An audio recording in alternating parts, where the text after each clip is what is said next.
So we're going to jump right in. The reason we proposed having this conversation kind of grew out of a conversation that started at the it might have started before, but I was a part of it in the 2019 Ashoka conference. It was kind of this ad hoc group that just came together to meet at the end of one of the days in San Diego. And it was kind of having this conversation about how do we expand our vision of social impact? It might not have been, there's lots of different terminology that we use: social enterprise, social entrepreneurship, social innovation. But it was kind of around these kind of pieces of, are there pieces that we're ignoring or need to be included in this bigger conversation? And we have adopted a new framework, which we'll talk about today. So anyways, we just wanted to continue the conversation from last year. So my name is Summer Valenti. I am the director of the Center for Social Impact at Utah Valley University. And I have my colleague John with me on the call today. I'm John Westover. I'm the academic director of the Center for Social Impact. I'm an associate professor of organizational leadership in the Woodbury School of Business at Utah Valley University, where I teach organizational development and change management, human resource management, ethics, and those sorts of courses. And I've been working with Summer in the center for a long time. Awesome. So we know this is a conversation, but we wanted to go through kind of just a little spiel about what we're doing. So we want to give you some context for our community and our university, because it's important in how we kind of frame the social impact at our university. Then we'll talk about the framework and what we've been doing on our campus. And then we want to, obviously the majority of the time, be a discussion. And we really want to answer any of your questions first. We have a couple of prepared questions if we get to them, but we really just want to hear from the group. So John's going to start us off with the context. And I'll go through this pretty quickly. In a nutshell, Utah Valley University is housed in a very unique place culturally, and it's a very conservative place. In terms of demographics, it's very white, 89% white, a little under 11% Hispanic. It's very young. Median age is a little bit under 25. And so much of the population is under the age of 18. So our public schools, our universities are all growing and expanding, while perhaps that's not the case in a lot of other parts of the country. 1/3 of all growth in 2019 was in Utah County, where Utah Valley University is housed. And Utah ranks second in the nation for job growth. And so we have, in addition to high birth rate in the state, we have a lot of in-migration with people coming for tech jobs and other sorts of entrepreneurial endeavors along Silicon Slopes. There we go. As I alluded to, we're very conservative. Utah is very red, and within one of the reddest states in the country, Utah County is the reddest part of Utah. So we've only supported a Democrat for president 9 times since 1896. Last time we supported one was a very long time ago in 1964, the most Republican county, as I mentioned. And so in a place like Utah County, words like social change, anything related to social justice, these are all dirty words. These are taboos that the average person wouldn't dare say or wouldn't be comfortable affiliating with because of the very conservative culture that we're in. In terms of Utah Valley University, we're the largest public university in the state, a little under 42,000 students. We're dual mission. So that means that there is no other community college in the area. So we serve both a community college function and a comprehensive university function, from certificates of proficiency all the way up through master's degrees. A little under 40% of our students are first generation students. Most of our students work. a significant amount. There's about 40% tend to be married. They have children. These are very busy students who are juggling a lot of different things as they're continuing their education. So back 26, 27 years ago, the Volunteer and Service Learning Center, or rather before the center, Volunteer Services was founded on UVU campus. And from those humble beginnings, we've grown a lot over this past 27 years. In 2001, we became the Volunteer and Service Learning Center. I joined campus in 2009 when it was still the Volunteer and Service Learning Center, and my role with directing academic service learning initiatives and the social impact initiative started a couple years after I came to campus. Summer then joined us, 5 years ago, Summer? 7. 7 years, wow. So Summer joined us 7 years ago. And during that time, we were having so many discussions about really how we needed to shift our strategic understanding of our role in the community, how we needed to adjust our framing of service and volunteering and service learning, and how we could have a bigger, more substantial impact in our community. So it was quite the process, but we were successful in changing the name of the center in 2018 to the Center for Social Impact, with a brand new strategic framework and a much more comprehensive approach to how we're trying to tackle social problems, and Summer's going to talk about that here in just a minute. We are unique on campus that we're really the only functioning academic affairs and student affairs partnership for this kind of an initiative. I report up through academic affairs in the Office of Engaged Learning, and I oversee all the academic service learning programming. And Summer reports up through student affairs and student life and VPs on that side. We're a very successful partnership. We've been tight knit for years and years. Since I've been involved, I've seen that tight partnership. We coordinate between the curricular, co-curricular, and extracurricular activities for students very successfully.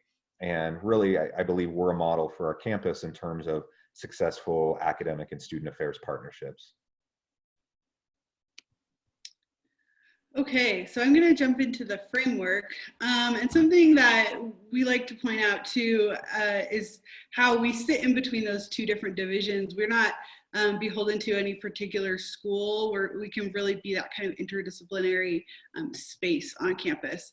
So our mission is to develop active citizens who make social impact in our communities. And our definition of social impact is a significant positive change that addresses a pressing community-identified social issue in a sustainable and just way. And this is a working definition, but this is where we're at right now when we're defining this for our students. And our framework basically combines kind of these two models of thinking. This is the pathways of social impact. That's what we call them. They were developed by kind of a working group that Stanford University was a big part of, Berkeley. Stanford calls them the pathways of public service. They really don't care what other people call them. They really are interested in kind of framing this work in these pathways. And so when we discovered these many years ago, we were really excited about how clearly they outline these different pathways, the ways that we really make this impact in our community. So the pathways are direct service, community engaged learning and research, social entrepreneurship and corporate social responsibility, policy and governance, community organizing and activism, and philanthropy. And when I'm talking with students and kind of introducing these concepts, it's really an easy way for them to grasp the many ways that they can address any social issue in a variety of ways. I like to say we're never going to volunteer our way out of hunger. Do we need volunteers at the food bank? Yes, we need that direct service going on. But we also need to create policies. We also need people to be donating money. We need to research what's going on. Where are food deserts? All of these pathways really have to work together in order to make, you know, that final impact. And it's, like I said, students really respond well to these pathways, and it really helps break it down so that they can see themselves as where they can kind of play in this role. The other model that we've combined in this framework is the active citizen continuum, and this was developed by a nonprofit organization called Breakaway, and they kind of developed these 4 stages of citizenship, where you're a member, not very concerned with your role in social problems, a volunteer, well-intentioned, but maybe not educated about social issues, moving to a conscientious citizen. They're really starting to be concerned about discovering those root causes, asking why, and then all the way up to a citizen, active citizen, where community really is a priority in their life, and they're willing to look at kind of those systemic changes that need to be made. So what we did is we put these 2 frameworks, or these 2 models on axes, and what we decided to do is we want to develop programming that helps students move through the continuum all the way across all of the pathways. So that's kind of what's been driving how we frame everything in the center. We can kind of trace our roots, right, our volunteer and service learning, into those first 2 pathways, and it's been a really great experience to kind of expand the way we see things and the way that we can get students involved in a variety of different ways. So everything that we offer in the center, whether it's legacy kind of events or things that we're developing in the future, they're all aligning with this framework. So since we implemented this framework, we've rebranded our center, obviously. We've introduced the pathways to campus. One of the ways that we did that, we put this pop-up museum together for our Martin Luther King Commemoration. And it was a great way. We illustrated the civil rights movement through the pathways. And so we set up these displays, and the response was so positive. Students loved being able to break down a huge movement into these pathways, and that was one of the ways we kind of introduced it. We are mapping all of our programs, community partners, courses, all of our programming to it as well.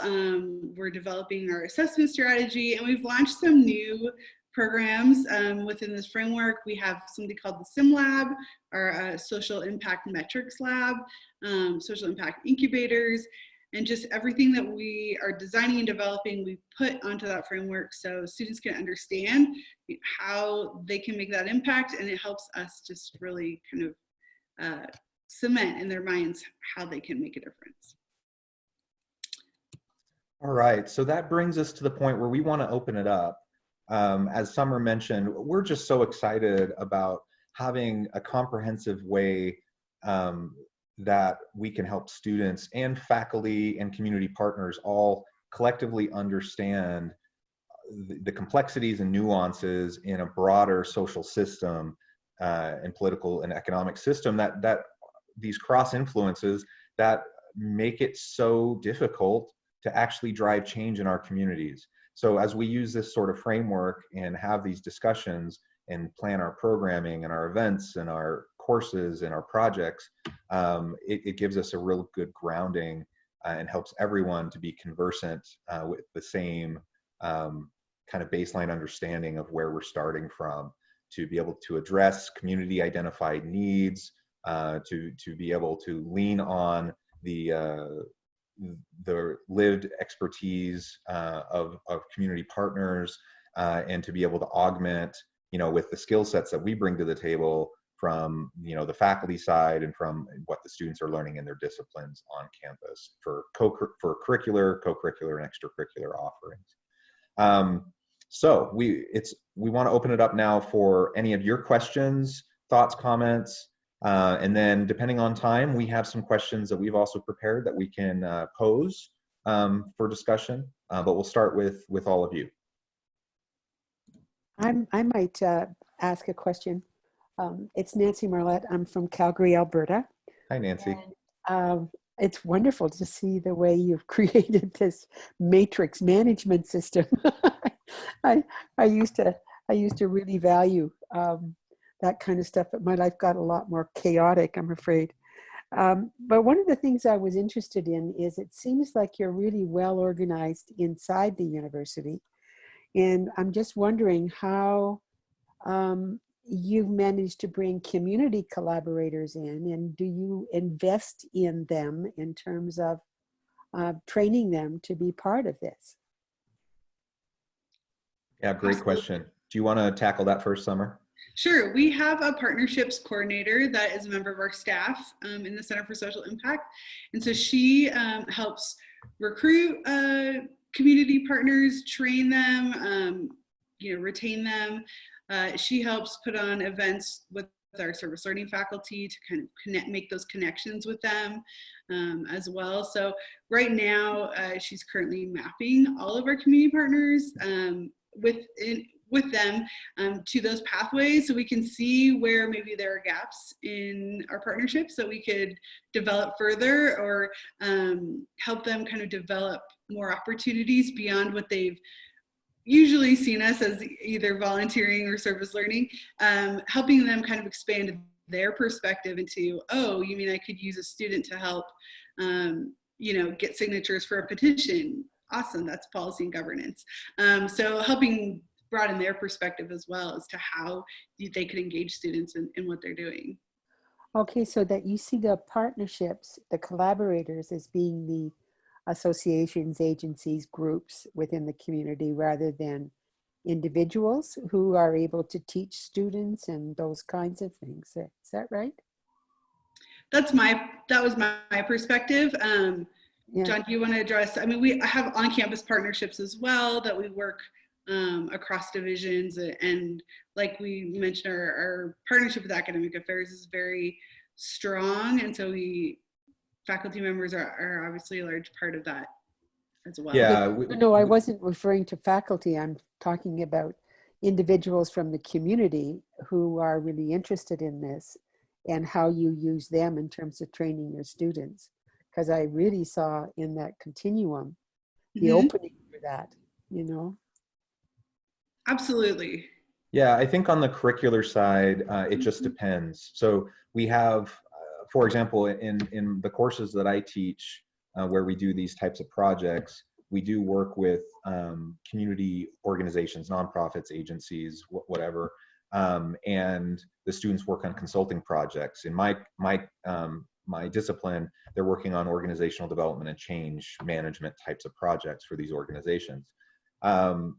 And I bring in guest speakers, experts from the community, from local businesses who have specialty in whatever type of specific thing the students might be working on with that partner organization.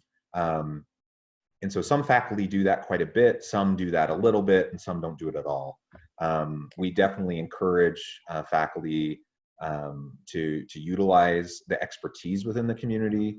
And I think that we would say the same thing for the extracurricular and co-curricular offerings as well. Okay. Yeah, one of our biggest emphases to our students is we work with community identified needs. So we always are listening to the community and doing what needs to be done there. Yeah, and to add to what Summer said about our community partners, we do have tiered levels of partnership so that as organizations want to partner with the Center for Social Impact, there's tiers, so they agree to certain levels of commitment and involvement with us and with the students. They receive training, and so that's been quite effective in creating more tie and buy-in to what they're doing and what we're doing with the center. What Summer also mentioned, though, is also true, that I think historically a lot of these community partners don't always recognize how we can utilize different pathways to approach the challenges that they're trying to face, right? So you have a nonprofit that's focused on adult literacy issues, for example, and they may be really used to trying to get volunteers to be tutors, to do reading tutoring, but they may not be thinking about having faculty expertise and student expertise and corporate expertise from the community to help them develop and assess their training, to help them understand their data analytics and some of those types of things. So, and we can look across all the pathways to help them better understand how they can tackle the social problems that they're facing. So that's something we definitely have been trying to do. Yeah, thank you. We had time to get into all of our programming, but yeah. We do have a question in the chat box, so I'll go ahead and read this. As students go through this pathway of social impact, what happens after university with them? Do you have a follow-up of how they engage in these different areas, public policy, philanthropy, activism, etc.? That's a great question. That is an excellent question. Yeah, that's definitely something that we're continuing to develop and explore. I actually attended the careers session earlier this morning. I think part of our curriculum that we're designing for our social impact certificate and minor involves bringing practitioners into the classroom so that they can start to make those connections. And then I would love to collaborate with the internship office and really help kind of put some good framework around those opportunities, because right now it's not something it's a high priority for our internship office, I would say. But I think it's something that students are more and more interested in, for sure. And so we definitely want to help in that transition to career. And we're hoping as we get this curriculum approved out of our center that we can really start to contribute to, you know, the progress of the field, where people are recognizing that this is something that you want to study and can get a degree and a job in and progress. And then we also have plans, we haven't done anything yet, but plans to involve alumni as we move forward in a variety of different ways.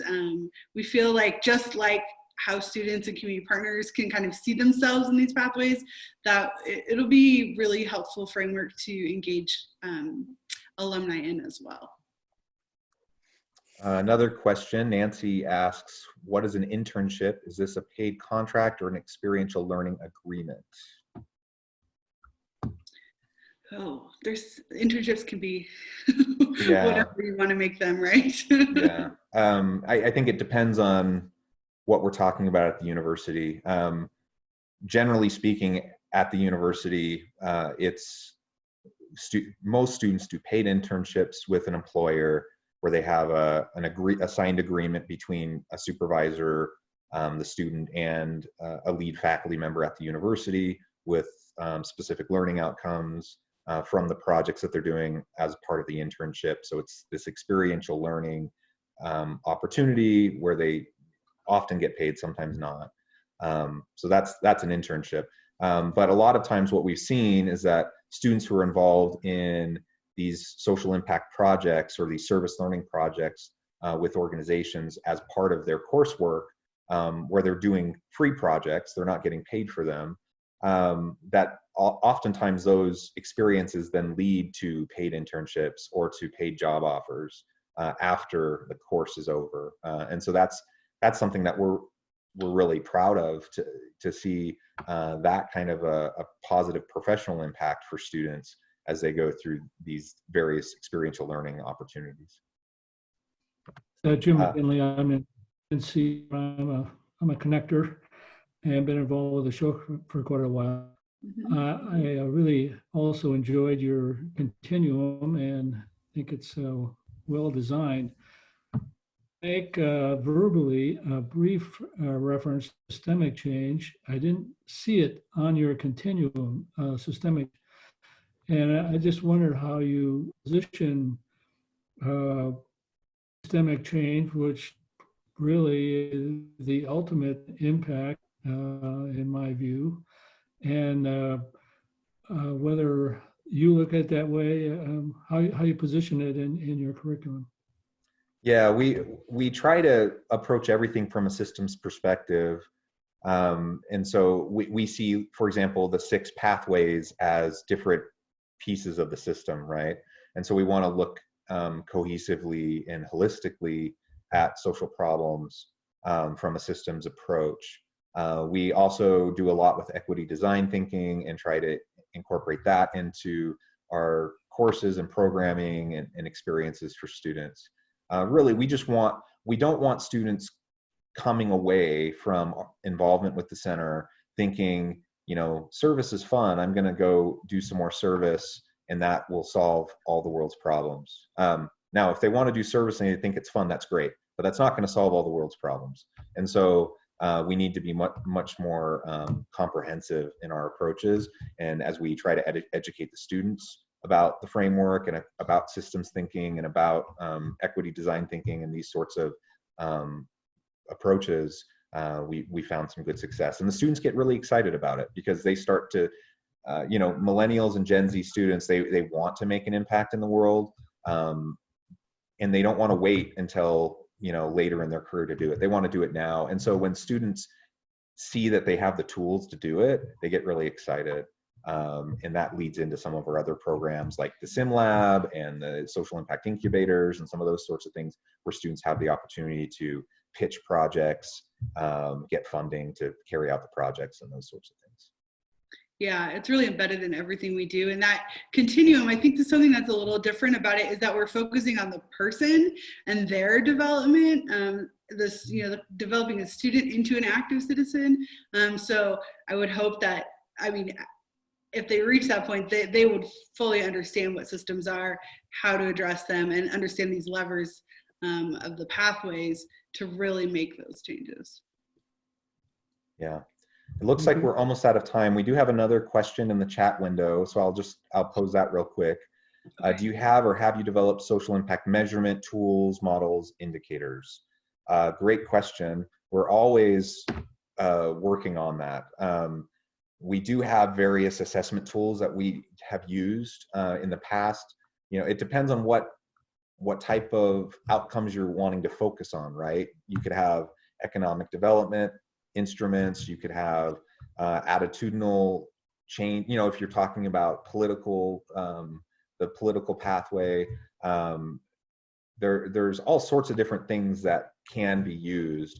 And we're always trying to identify different existing measurement tools and assessment tools, but we're also trying to develop them. And one of the things that we do in our Sim Lab, the Social Impact Metrics Lab, is that we work with partner organizations like local nonprofits to try to help them identify what their objectives are, what data they have, where the gaps are in terms of the data they have versus what they need to really know if they're accomplishing the objectives that they have. And then we help them to establish mechanisms to collect the needed data, to assess that data, and have that feed back into how they run their programming and their offerings, right, for the services that they provide. So that's something we're always working on, and I know that this is something that everyone's very interested in. I'm not aware of anyone having cracked that nut completely, and there's really no silver bullet to it. It just so much depends on what the specific issue is and the specific types of outcomes that you're wanting to measure. But there's lots of methodologies that can be utilized. Nancy asks, I just went to the view. Nancy asks, how are you changing what you call a conservative political culture? We're not changing the political culture per se, but we're working well within it. And so that's really, as we were trying to rebrand the center and incorporate the pathways, we had to do that within this context, and we understood that some terminology would be a non-starter. Like people just would distance themselves. University administrators would distance themselves. There'd be funding implications. Partner organizations, individuals in the community would not want to associate with us unless we framed things in a way that they could get behind. And so there's a lot of strategic thinking behind the approach we took to get university buy-in to how we've rebranded the center and changed the name and our new pathways and strategic framework. And that's an ongoing battle, but I feel like we're doing pretty well with it.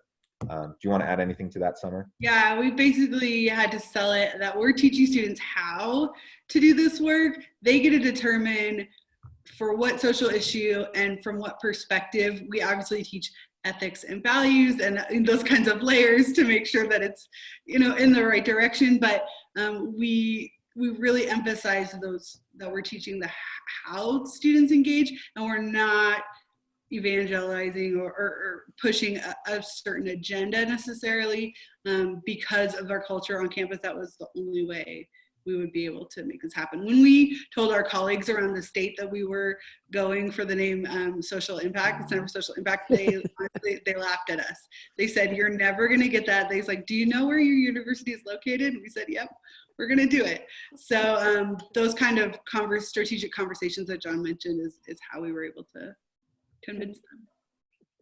Sounds like everyone a change maker. Kind of.